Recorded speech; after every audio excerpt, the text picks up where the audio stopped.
پشتیوانیەکان بۆ ئەفرین ڕۆژ بە دوای ڕۆژ بەرفراوان دەبێت و جارێکی تر لە هەرێمی کوردستانەوە پشتیوانی دووپات کرایەوە. لەو چوارچێوەیەشدا سلێمانی بە ڕێپێوانێکی بەرفراوان ئیدانەی پەلامارەکانی تورکیایان کرد بۆ سەر ئەفرین. داوایان لە کۆمەڵی نێودەوڵەتی کرد بێتە دەنگ لە هەست ئەو داگیرکاری کە تورکیا پەیڕەوی دەکات.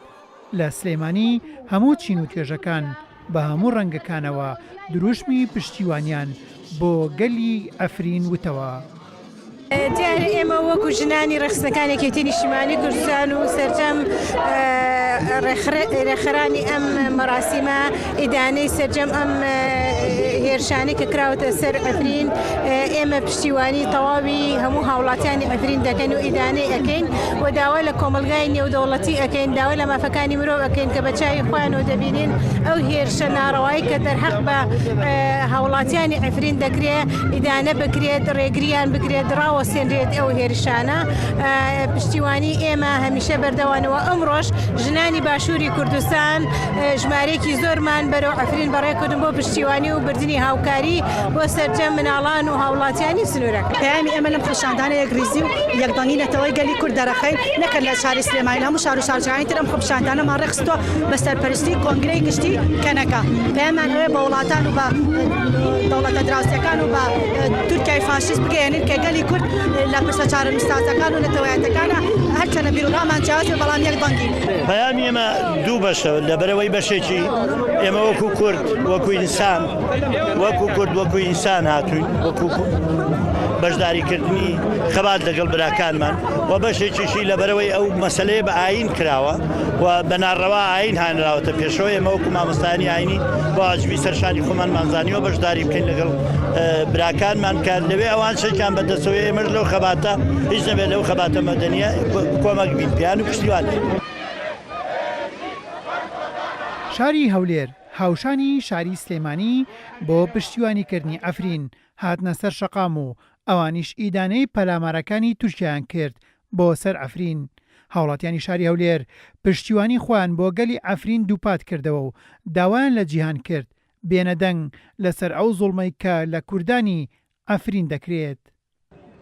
ئەمڕۆ 26 ڕۆژە ئەفرین وەک دایکێک وەک مامۆستایەک لەسەر پێوەستاوە وانەی نەبەزی و ژیان پیدایی بە کچان و کوڕانی شەربان دەڵێتەوە. 26 ڕۆژە 36 ڕۆژە ئەو دایکە کلتۆری شیوەن و ڕوحیەتی خۆ بەدەست وەدانی ژیر پێخستووە و لە بەرامبەردا هەرهەلەی سەرکەوتن و بەرگری بەگوێی تێرۆریستان و جیهاندا دەدات. 36 ڕۆژە ئەفرین وەک دادوەرێکی دلێر خەریکی ڕاستکردنەوەی هەموو حکومە چەوتەکانی مێژووی خۆپەرستی و زلهێزەکانە، خەریکی چەسپاندنی یاسا و ڕێساکانی دادپەروەری و گێڕانەوەی ماف بۆ ماف خۆرانە. شاری هەڵەبجە بۆ پشتیوانیکردنی ئەفرین خۆپیشاندانی کرد. دەنگی خۆیان خستە پاڵ دەنگی هاوڵاتیانی ئەفرین و ستایشی بەرخودان و بەرگریەکانی ئەفرینیان کرد کە کوڕان و کچانی ئەفرین بە گشت وڵاتێکی وەک تورکیادا دەچنەوە و بستێک زەوی نادەن بەدەستەوە.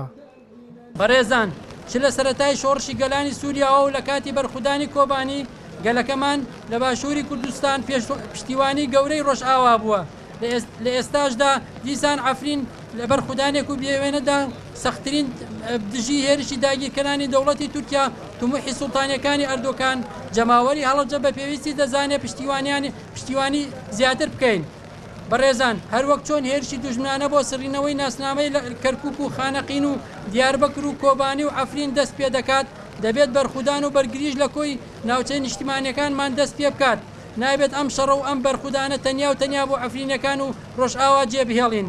ڕاستە ئەفرین تا ئەم ساتەیە بە ئیرادەیەکی پۆڵاینەوە بە پێوە وەستاوە، بەڵام تاکە پشتیوان چ بۆ ئەفرین و چ بۆ بارچەکانی تری کوردستان تەنها و تەنها خۆمانین.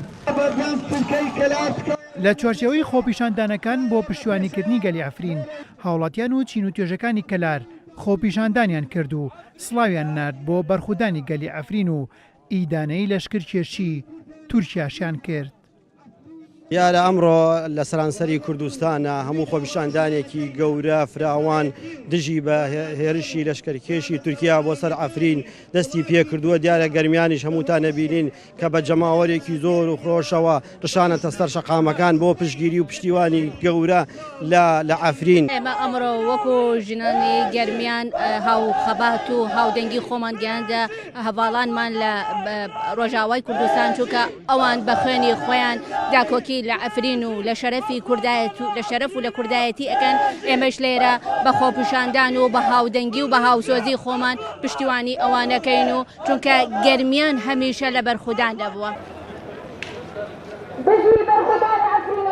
ڕانیەش هاوشانی شار و شارۆچکەکانی تری کوردستان و لە یەک کاتدا لەگەڵ ئەواندا پێکەوە هاتنە سەر شەقام و دروشمی نەبەردیان بۆ ئەفرین وتەوە و داوایان لە کۆمەڵی نێودەوڵەتی و وڵاتانی زلهێز کرد بەهانای ئەفرینەوە بچن و چاودا نەخەن لە ئاست ئەو داگیرکاریی تورکیادا کە دەیەوێت ئەفرین داگیر بکات.